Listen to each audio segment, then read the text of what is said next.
Hello everyone, मैं ममतेज गुप्ता। आज देखेंगे सीटेट के प्रीवियस पेपर की जो हमने सीरीज चला रखी है उसी को आगे बढ़ाते हुए।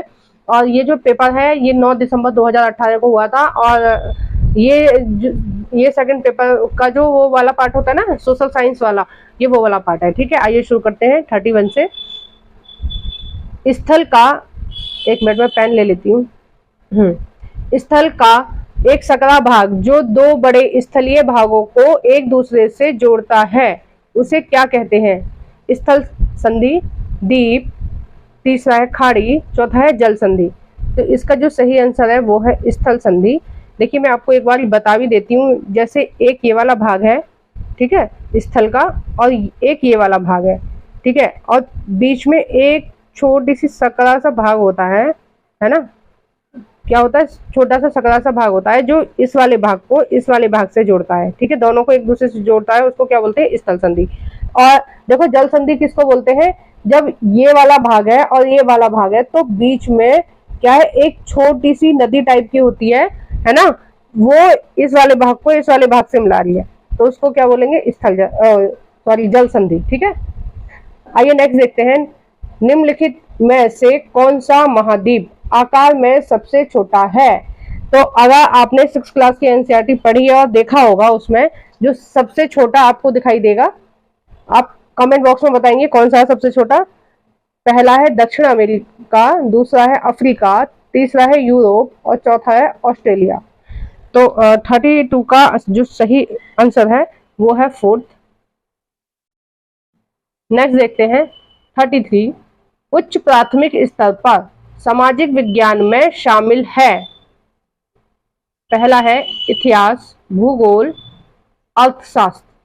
देखिए, उच्च प्राथमिक की बात हो रही है, इसका मतलब 6 to 8 की बात हो रही है। ठीक है, उच्च प्राथमिक क्या होता है? 6 to 8।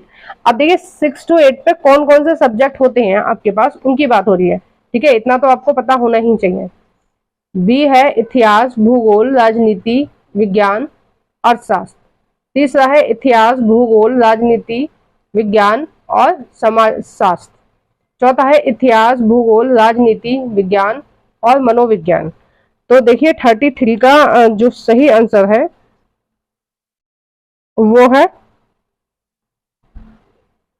वो है दूसरा। ठीक है, इतिहास, भूगोल, राजनीति विज्ञान और अर्थशास्त्र, है ना। और कई जगह क्या होता है, ये जो राजनीति विज्ञान होती है ना, इसको बोला जाता है नागरिक शास्त्र। जैसे यूपी वगैरह में अगर आप जाएंगे तो इसको क्या बोलते हैं? नागरिक शास्त्र बोलते हैं राजनीति विज्ञान को। ठीक है, तो आप लोग कंफ्यूज नहीं होंगे। आइए नेक्स्ट देखते हैं। आगमनात्मक अधिगम निम्नलिखित में से किस विधा का विरोधाभासी है?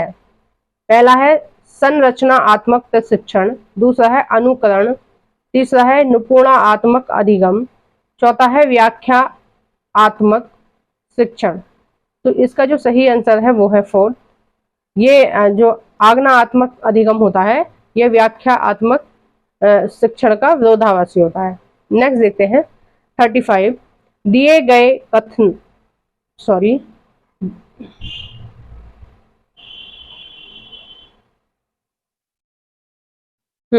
दिए गए कथनों ए और बी को पढ़िए और सही उत्तर का चयन कीजिए। ए, आलोचनात्मक सोच धारणाओं के निर्माण तथा विचार के अनुपयोग और विस्तार को बढ़ावा देती है। कथन बी है, यह दूसरों के तर्क और विश्वासों को समझने और मूल्यांकन करने में मदद नहीं करती। तो देखिए, ये पहला वाला तो सही है। जो आलोचनात्मक सोच है, यानी कि किसी चीज के बारे में हम आलोचना कर रहे हैं, विचारों को डिस्कस कर रहे हैं, है ना। कोई भी विचार है, हम क्या उसको डिस्कस कर रहे हैं, तो उस तरह की जो सोच होती है वो क्या करती है? विचारों के अनुपयोग और विस्तार को बढ़ावा देती है ना। ये बात सही है। यानी कि किसी की हम नेगेटिव चीज को हम देख रहे हैं तो वो क्या है? वो है आलोचनात्मक सोच। ठीक है, और दूसरा है तर्क और विश्वास को समझने और मूल्यांकन करने में मदद नहीं करती है। तो ये बात बिल्कुल गलत है, वो मदद करती है। तो इसका जो सही आंसर हो जाएगा 35 का, वो हो जाएगा पहला सही है और बी गलत है। आइए नेक्स्ट देखते हैं। 35 अनुभव जन्य साक्ष्य क्या है? अनुभव जन्य साक्ष्य क्या है? देखिए, आप कभी जब भी सीटेट का पेपर सॉल्व करें तो सबसे पहले आप देखें उन शब्दों का मतलब क्या है। ठीक है, सबसे पहले ये समझें कि क्वेश्चन में आखिर पूछा क्या है। जिस समय आपको ये समझ में आ जाएगा क्वेश्चन में क्या पूछा, उस समय आप अच्छे से उसका आंसर दे देंगे, एकदम ठीक आंसर लगाएंगे। सीटेट के पेपर में मोस्टली ये बात होती है कि हम ये समझ ही नहीं पाते हैं कि आखिर इसने पूछा क्या है ना। ये सबसे बड़ी दिक्कत होती है हमारे साथ। तो इसने पूछा है अनुभव जन्य साक्ष्य क्या है, यानी कि अनुभव से जो पैदा होते हैं साक्ष्य वो क्या है। ठीक है, अनुभव, हम किसी चीज को करके देखेंगे तभी तो हमें अनुभव होगा ना किसी काम का। अब मान लीजिए हम कोई भी एक्सपेरिमेंट कर रहे हैं, तो पहले क्या है, हम प्रयोगशाला में जाके उसके एक्सपेरिमेंट करेंगे, है ना। तो हमें अनुभव हो जाएगा कि इस तरह से होता है, और उससे हमें क्या साक्ष्य मिल रहा है, यानी कि हमें पता चल गया कि इन दोनों गैसों को मिला के एक तीसरी गैस बनेगी। ठीक है, तो ये कैसे हमें पता चला? ये हमें अपने अनुभव से पता चला, और उस अनुभव से जो हमने साक्ष्य एकत्र किए हैं, ये उनके बारे में बात चल रही है। पहला है अनुसंधान के लिए एक संख्यात्मक दृष्टिकोण, दूसरा है मैट्रिक इकाइयों में मापे गए आंकड़े, तीसरा है आंकड़ों के संग्रह के विश्वसनीय तरीकों का उपयोग कर एकत्रित आंकड़े, चौथा है इंद्रियों के माध्यम से वास्तविक दुनिया में एकत्र किए गए आंकड़े। तो आपका जो सही आंसर हो जाएगा वो यही हो जाएगा। जब आप अनुभव करेंगे किसी चीज का तो आप करके देखेंगे, और जब आप किसी चीज को करके देखेंगे तो आपकी इंद्रियों का तो प्रयोग होगा ना उसमें। कैसे? आपकी आंखों का भी प्रयोग होगा, आपके कानों का भी प्रयोग होगा, है ना, आपके माइंड का भी प्रयोग होगा। जब तो आप उस चीज का अनुभव, जब हम करके देख रहे हैं तो तभी हमें अनुभव हो रहा है। ठीक है, और क्या है, वास्तविक चीजें हो जाएंगी, वास्तविक दुनिया में एकत्र आंकड़े हो जाएंगे। तो क्या है, जो आपने एक्सपेरिमेंट किया है वो वास्तव में हो गई ना चीज, तो इसलिए इसका जो है फोर्थ सही है। 37 भौतिक विशेषताओं के मॉडल या प्रतिकृतियां डैश शिक्षण के लिए सबसे अधिक उपयुक्त हैं। भौतिक विशेषताओं के मॉडल, ठीक है, ये क्या पूछ रहा है, भौतिक विशेषताओं के मॉडल की बात कर रहा है, भौतिक की बात कर रहा है। ठीक है, अब देखिए आप ये किस सब्जेक्ट से रिलेटेड है। पहला है अर्थशास्त्र, दूसरा है भूगोल, तीसरा है राजनीति विज्ञान, चौथा है इतिहास। तो इसका जो सही आंसर है वो है दूसरा। भौतिक जो चीजें हैं वो किससे रिलेटेड होती हैं, भूगोल से। आइए नेक्स्ट देखते हैं। 38 स्थानीय समाचार पत्र से मौसम की जानकारी का संग्रह किस प्रकार का स्रोत है। हम किस मौसम के बारे में जानकारी एकत्र कर रहे हैं, ठीक है, तो मौसम के बारे में जानकारी हमें सबसे पहले कहां से मिलेगी? आप मुझे बताइए कि आपको सबसे पहले जानकारी कहां से मिलेगी? आपको मिलेगी समाचार पत्र से। ठीक है, जो समाचार होंगे उनसे ही तो आपको पता चलेगा कि मौसम का क्या जानकारी है, कल का मौसम कैसा रहेगा, है ना। उसके बारे में किससे जानकारी मिलेगी? समाचार पत्रों से। तो ये किस प्रकार के आंकड़े हैं या किस प्रकार का स्रोत है समाचार पत्र मौसम की जानकारी लेने के लिए? पहला है प्राथमिक, दूसरा है द्वितीय, तीसरा है तृतीय, चौथा है प्राथमिक और द्वितीय दोनों। तो इसका जो सही आंसर हो गया वो हो गया पहला। तो इसका जो आंसर है वो पहला सही है, प्राथमिक स्रोत। ठीक है, नेक्स्ट देखते हैं। सीखने की अक्षमता वाले विद्यार्थी, सीखने की अक्षमता वाले विद्यार्थी किस प्रकार की कक्षा में अन्य छात्रों के साथ सीखते हैं। देखिए, ये जो सीखने की अक्षमता वाले बच्चे हैं ये हैंडीकैप्ड बच्चों के बारे में बताया गया है। ठीक है, विकलांग बच्चों के बारे में जिक्र किया गया है इस क्वेश्चन में। इस क्वेश्चन में पूछा है कि जो विकलांग बच्चे हैं वो अन्य छात्रों के साथ अगर पढ़ रहे हैं या कुछ सीख रहे हैं तो उस कक्षा को आप क्या बोलेंगे। ठीक है, पहला है विशेष, दूसरा है समावेश, तीसरा है आधुनिक, चौथा है अन्यान। तो इसका जो सही आंसर है वो है दूसरा, समावेश। देखो, समावेशी जो शिक्षा होती है इससे सबसे ज्यादा क्वेश्चन पूछे जाते हैं समावेशी शिक्षा से। तो समावेशी जो शिक्षा होती है वो क्या होती है कि हर तरह के बच्चे, चाहे वो हाथ की वजह से हैंडीकैप्ड है, या उनकी आंखें खराब हैं, या उनके कान में कोई प्रॉब्लम है, ठीक है, वो ठीक से चल नहीं पा रहे हैं, वो ठीक से बोल नहीं पा रहे हैं, तो समावेशी शिक्षा ये कहती है कि बच्चे के साथ जो भी प्रॉब्लम है, ठीक है, उसके साथ कुछ भी प्रॉब्लम है, आपको क्या करना है, उसको जैसे सब बच्चों को पढ़ा रहे हो एक ही कक्षा में बैठा के उसको पढ़ाना है। ये हमारी समावेशी शिक्षा कहती है। समावेशी शिक्षा का मतलब है कि बच्चा चाहे किसी भी तरह से विशिष्ट है, किसी भी तरह से पिछड़ा है, लेकिन आपको क्या करना है, उसको एक ही कक्षा में सब बच्चों के साथ पढ़ाना है, ठीक है। तो समावेशी शिक्षा से बहुत ज्यादा क्वेश्चन पूछे जाते हैं। और देखिए, जो पहला वाला था ना, प्राथमिक आंकड़े, द्वितीय आंकड़े, तृतीय आंकड़े, मैंने आपको वैसे समझा दिया है, लेकिन फिर भी आप इसको डिटेल में पढ़ लीजिए, इससे एक दो क्वेश्चन आपको मिलेंगे ही मिलेंगे, ठीक है। नेक्स्ट देखते हैं क्वेश्चन नंबर 40। निम्नलिखित सिद्धांत किसने दिया है? सभी बच्चे विकास के समान अनुक्रम से गुजरते हैं। जो जितने भी बच्चे होते हैं इस दुनिया में, वो क्या है, विकास के समान अनुक्रम से गुजरते हैं। सबका जो विकास है वो समान विकास के अनुक्रम से गुजरते हैं, ठीक है। पहले बच्चे बोलना सीखेंगे, है ना, सब बच्चे ऐसे ही बोलते हैं ना, पहले बोलना सीखते हैं, फिर चलना सीखते हैं, फिर वो पढ़ना सीखते हैं, फिर अलग अलग चीजों को सीखते हैं। पढ़ते पढ़ते उनका शारीरिक विकास होता है। आपने देखा होगा जो एक ही उम्र के बच्चे होंगे, 15-16 साल के बच्चे होंगे, वो लगभग हाइट में समान होंगे, ठीक है। और उनका जो मानसिक लेवल है, ठीक है, उनका जो मेंटली लेवल है वो लगभग समान होता है। आप क्लास में जाके देखेंगे तो मोस्टली बच्चे क्या है, समान हाइट के आपको मिलेंगे, मोस्टली, है ना, सारे की बात नहीं कर रही हूँ मैं, मोस्टली की बात कर रही हूँ। मोस्टली बच्चे क्या है, समान आपको हाइट के मिलेंगे, और उनका जो IQ लेवल होगा, उनकी जो मानसिक क्षमता होगी, वो लगभग बराबर होगी, है ना, लगभग बराबर होगी। तो इसमें यही बात कही गई है, सभी बच्चे विकास के समान अनुक्रम से गुजर रहे हैं, लेकिन विभिन्न दरों से।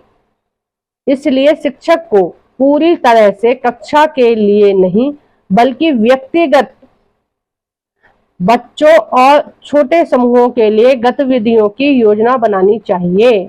उन्होंने कहा है कि बच्चे क्या है, समान विकास के अनुक्रम से गुजर रहे हैं, लेकिन जो शिक्षक है उसको किस तरह का होना चाहिए, उस शिक्षक को क्या करना चाहिए, एक व्यक्तिगत विभिन्नता वाला अपना चैप्टर पढ़ा होगा बीएड में, तो उसमें क्या बताया गया था कि हर बच्चे की क्या है, अपनी एक अलग विशिष्ट योग्यताएं होती हैं, अपनी एक अलग खूबियां होती हैं, है ना। तो शिक्षक को क्या है, बच्चों की व्यक्तिगत विभिन्नता होती है, बच्चों में हर बच्चा अलग तरीके का होता है, तो टीचर को क्या है, ऐसी जो सामूहिक गतिविधियां योजनाएं होती हैं वो बनानी चाहिए, ताकि सब बच्चों को उसका लाभ मिल सके। तो ये वाली जो बात है ये किसने कही है, आइए देखते हैं। तो ये वाली जो बात है मैं डायरेक्टली आपको बता देती हूँ, आपको पता चल ही गया होगा इसके बारे में। इसका जो सही आंसर है जे प्याजे, ठीक है, इसका जो सही आंसर है वो क्या है, जे प्याजे। 41। कक्षा में सहकारी शिक्षा को बढ़ावा देने के लिए एक शिक्षक को चाहिए। सहकारी शिक्षा का मतलब होता है कि बच्चों को क्या है, हमें मिलजुल के मेल मिलाप सिखाना है, ठीक है। बच्चों को क्या सिखाना है, हमें मेल मिलाप सिखाना है, ठीक है। तो सहकारी शिक्षा का मतलब होता है कि बहुत सारे बच्चों का एक समूह बना लो, 8-10 बच्चों का एक समूह बना लो, और उनको कहो कि कोई उनको प्रोजेक्ट दे दिया जाए कि आप इस समूह के बच्चों को ये वाला प्रोजेक्ट दिया गया है, ये वाला प्रोजेक्ट आप कंप्लीट करके लाओगे। तो वो उस तरह की जो शिक्षा हो जाएगी वो हो जाएगी सहकारी शिक्षा, ठीक है, समूह वाली शिक्षा हो जाएगी। तो उसमें क्या होगा कि कई सारे बच्चे क्या है, एक प्रोजेक्ट बना के लाएंगे, है ना। तो बढ़ावा देने के लिए एक शिक्षक को क्या करना चाहिए, सहकारी शिक्षा को बढ़ावा देने के लिए क्या करना चाहिए। अब मैंने आपको बता दिया सहकारी शिक्षा क्या होती है, क्या होती है, समूह में कराई गई शिक्षा, ठीक है। पहला है, उन्हें व्यक्तिगत परियोजना दें। अब व्यक्तिगत परियोजना किसी एक बच्चे को दी जाएगी, मतलब सभी बच्चों को अलग अलग दी जाएंगी कि आप ये प्रोजेक्ट खुद ही अपने घर से करके लाएंगे, या यहीं पे आप अकेले ही करेंगे। तो ये हो गया व्यक्तिगत परियोजनाएं। दूसरा है, काम के लिए कक्षा को छोटे छोटे समूह में विभाजित करना। देखो ये भी एक तरह से हम मान सकते हैं, अभी और पढ़ लेते हैं ऑप्शन। परियोजनाओं को करने के लिए उन्हें विभिन्न स्रोत प्रदान करना। उन्हें क्या है, परियोजनाओं को करने के लिए उन्हें विभिन्न स्रोत प्रदान करना। ये इस क्वेश्चन से संबंधित है ही नहीं, ठीक है, उसने सहकारी शिक्षा के बारे में पूछा है, ये कुछ और चीजें कह रहा है। चौथा है छात्रों को बहस और चर्चाओं में लगाना। ठीक है, तो मुझे इसका जो सही आंसर लग रहा है वो दूसरा भी लग रहा है और चौथा भी लग रहा है, लेकिन इसमें दोनों ही ऑप्शन दिए हुए हैं और जो सीटेट ने माना है उसको ये फोर्थ वाला माना है कि छात्रों को बहस और चर्चा में लगाएं। ये क्या हो गया, सहकारी शिक्षा हो गई। नेक्स्ट देखते हैं 42, एक आत्मनिर्देशित आत्म अनुशासित सोच। आत्मनिर्देशित का मतलब है कि हम, हमारी जो इंद्रियां हैं हमारा उन पर कंट्रोल है और हम अपने आप को क्या है ऑर्डर दे रहे हैं कि हमें ये काम करना है। ठीक है, हम अपने मन में सोच रहे हैं। अनुशासित, अपने आप को क्या है अनुशासन में रखना। अनुशासित सोच जो एक उचित तरीके से गुणवत्ता के उच्चतम स्तर पर तर्क करने का प्रयास होता है उसे कहते हैं, उसे क्या कहते हैं? पहला है जटिल सोच, दूसरा है बुद्धिमान सोच, तीसरा है अमूर्त सोच, चौथा है आलोचनात्मक सोच। देखिए मैं थोड़ा थोड़ा आपको इसके बारे में बता देती हूँ। जो अमूर्त सोच होती है, आपको बस कोई टॉपिक दे दिया जाएगा कि आप इस टॉपिक के बारे में सोच के बताएं कि आप इस टॉपिक के बारे में क्या समझते हैं, लेकिन आपने वो उस जिस टॉपिक के बारे में आपको सोचने के लिए बोला गया है, तर्क करने के लिए बोला गया है, उस टॉपिक को की जो चीजें हैं वो आपने कभी नहीं देखी।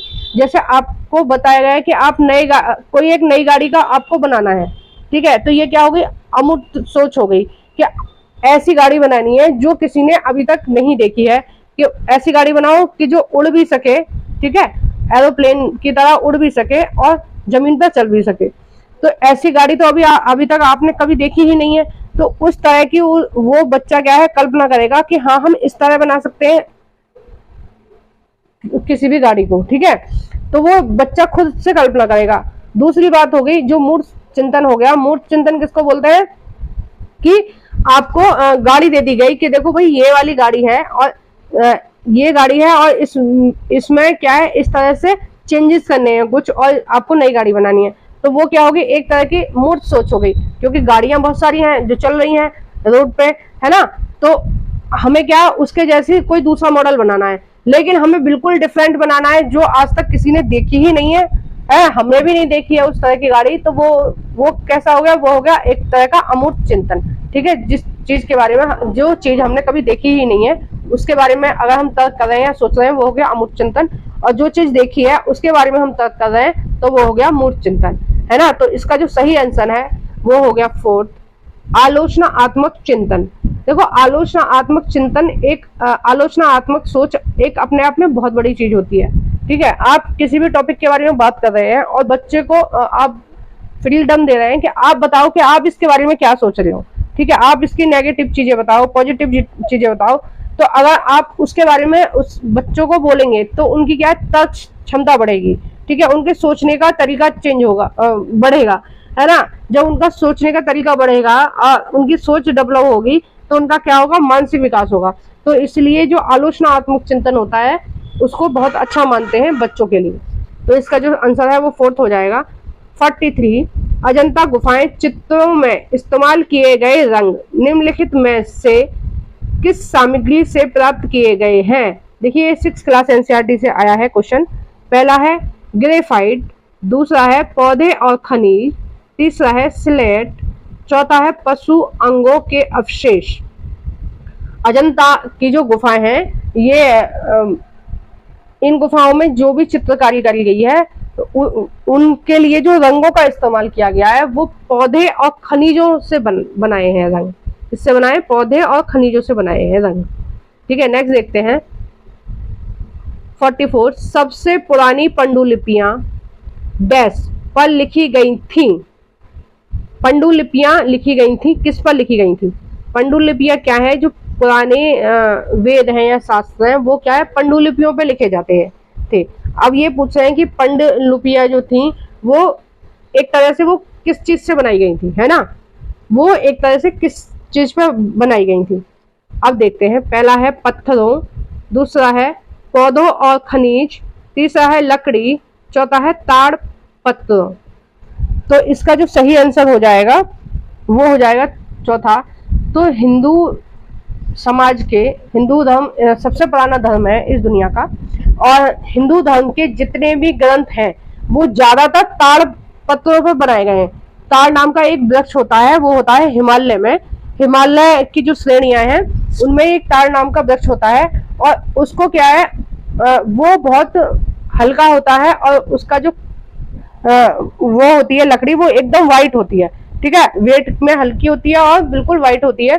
तो उसको क्या है, पतले पतले पतले उसको काटा गया था, पेड़ को बहुत पतली पतली लेयर, जैसे आज का पेपर होता है, तो ये सोच लो आज के जो पेज होते हैं उनको 2-3 को मिलाकर एक, इतना पतली पतली उसकी काटी गई लेयर, और उस पर लिखा जाता था, ठीक है, स्याही से उस पर लिखी जाता था। और जो स्याही होती थी वो ज्यादातर स्याही खनिज पदार्थों से वो बना लेते थे, और ताड़ के पत्तों पर वो लिखते थे।